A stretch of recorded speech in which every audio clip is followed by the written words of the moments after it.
James Van Der Beek, you're currently starring on the new ABC series Don't Trust the Bee in Apartment 23, playing a version of yourself.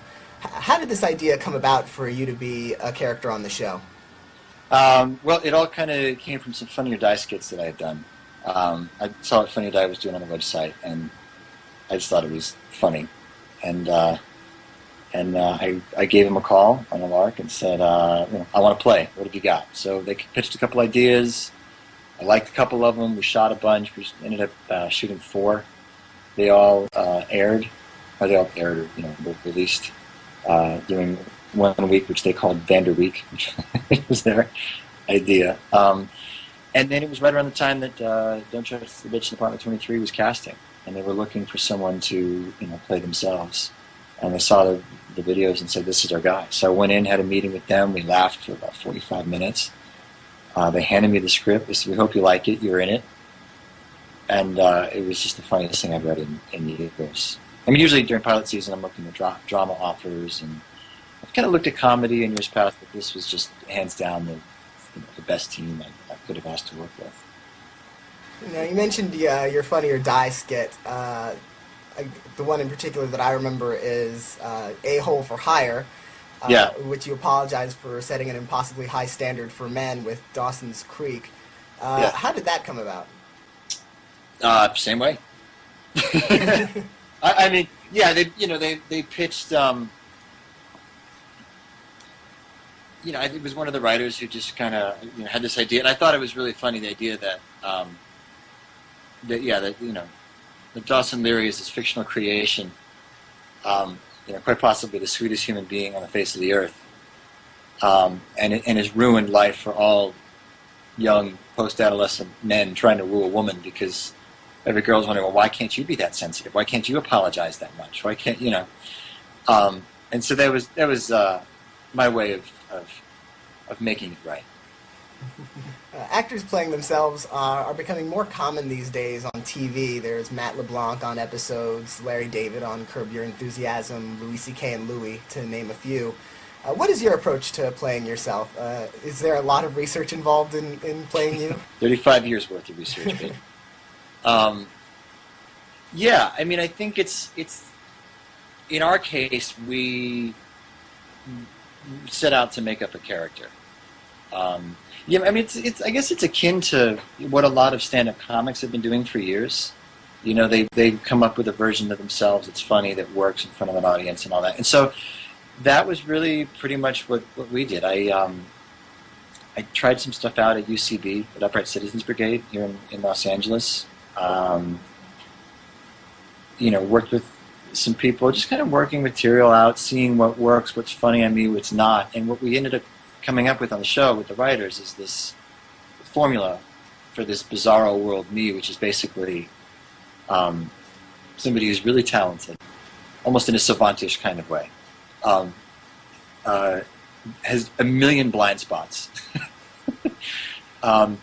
is very sweet at times, but also completely self-absorbed and narcissistic. So we always kind of try to strike that balance with everything. The challenge obviously is making sure that it's not that nobody's ever feeling sorry for me. Because if you're feeling bad for me, you're not laughing. So that's we wanted to make sure that whatever we did, we didn't end up doing that. And what I think where we ended up with was something that allowed us to have the most amount of fun possible with my name and with my resume. But then we also, by episode 2, we were making up stuff that wasn't even on my resume, just because it sounded funny. Like the all-white production of Raisin in the Sun. Yeah. Yes, it's a fictional creation based on some bits and pieces from my life. Now, the character is a fictional creation, and it's an exaggerated version of yourself, but how close is the character to real James? Are they just completely miles apart, or are they eerily similar in some ways? Well, the fake me is living in New York and single and using his teen idol status to get laid. I'm married and I have 2 kids and live in LA. So the differences start there. A lot of it's just our opportunity to make fun of actors in general, and celebrity pop culture. Um, a lot of it's behavior that I've seen exhibited by friends of mine to some degree, and then we exaggerate it or we tweak it. Um, I'd like to think none of it's really me, but who knows? It's probably for my psychologist to decipher and look at. I'm just having fun. Would you say that this character and Dawson Leary, those two are polar opposites?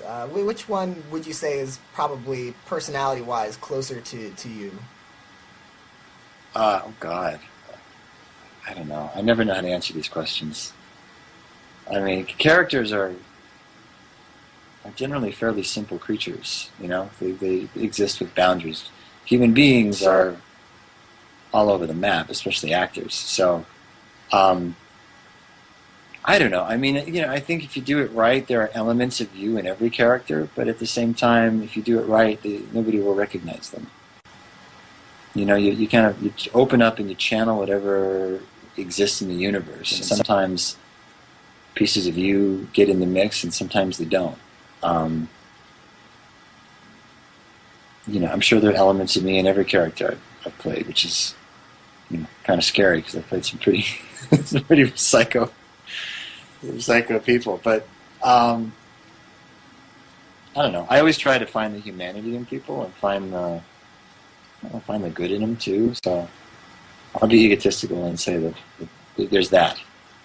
That I share with them all. I don't know.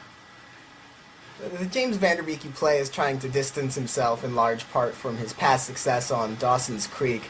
Right. How hard has it been for you to get people to see you as someone other than Dawson Leary? It's interesting. I feel like audiences have never really had a problem just seeing me as something different, as long as I've done the work. I mean, I can't. And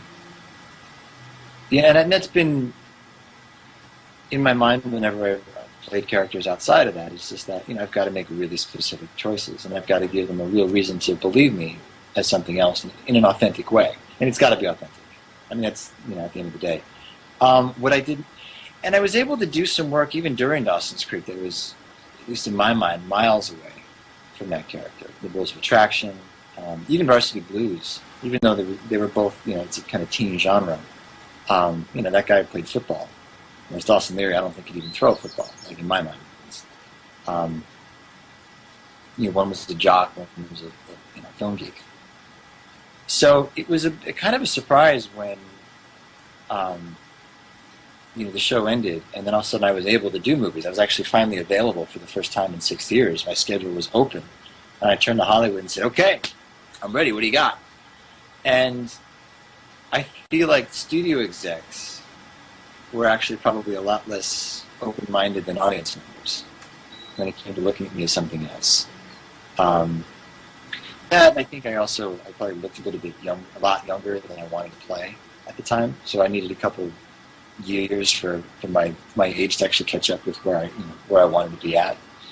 But yeah, I mean the simple answer, now that I've been very long-winded about it, is that I think audiences are so much more ready to buy actors as different roles than agents or studio execs would believe.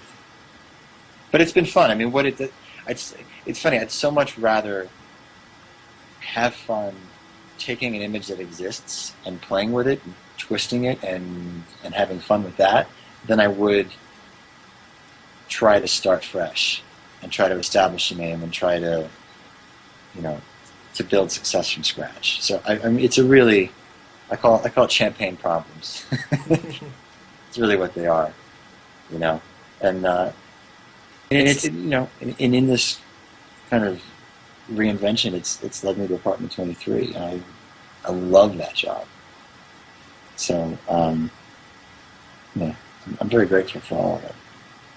Now, you've mentioned a lot of the varied work you've done, from Dawson's Creek to Rules of Attraction, and also you did an episode of Law & Order Special Victims Unit that was very dark. Would you say you're more comfortable in comic roles versus dramatic roles? Where is your primary interest? I started out doing theater in New York, mostly, dramatic stuff, and this is what I cut my teeth doing. Certainly in television and in film. I mean, comedy I have more fun with, just because it's more fun to laugh during the day than it is to cry or kill somebody, you know. But I don't know. I think in my heart, but even again, for comedy, I approach from more of a drama perspective than okay, what's funny? How do we make the laugh? I always try to come at it from as a real and authentic a place as possible, and then obviously take it beyond real and beyond natural if you can, but always motivated somehow. So it's a lot of the same process. It's interesting. I do find myself surprising myself more with drama in a way, in that with drama, between action and cut, you can just go off and have no idea how something's going to play. Just go in and then somebody else cut and you go, wow, what did I just do? I have no idea. In comedy, especially if it's scripted, you generally have a game plan as to how you're going to attack the scene, unless it's improv, unless you get that free take, which I love too, which we end up using a lot in Apartment 23 too. Some of the stuff, it's just, okay, we've got it, great, let's go one more time. And then you can really surprise yourself. And to me, that's the most fun during the day when it's more unconscious than conscious. Now, there are a lot of Dawson's Creek references on the show, and your character talks about his history on Dawson's Creek a lot. Do you think we might ever see... the first 2 episodes, but not subsequent. Yeah, that's true. But do you think we might see any other members of the Dawson's Creek cast pop up as themselves at any point during the show? Not in season 1, but if we get lucky enough to do a second season, I would love that. I think that'd be a blast. And all the members of that cast have done very well for themselves. That's not always the case when young actors hit it big at an early age. Have you kept in touch with a lot of that cast? Yeah, like anybody you go to high school with, keep in touch here and there. You run into them, and it's always nice to run into them. I mean, it was 10 years ago. But yeah, it's nice. I mean, none of us are in jail. We're all working, and thank God there's none of us have that one cast member. They're like, how they doing? Like everybody's doing well.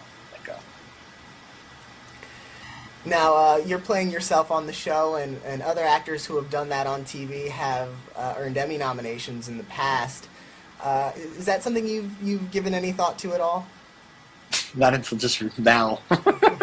Not until talking to you when you tell me what the interview is for. Honestly, no. It would be a real laugh if people decided to start taking me seriously now that I've completely stopped taking myself seriously in any way, shape, or form.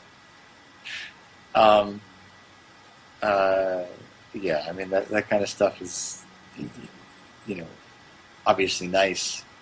But I don't think of the awards that I've won, I don't think I've ever won anything when I really thought, wow, I'm going to win an award for this.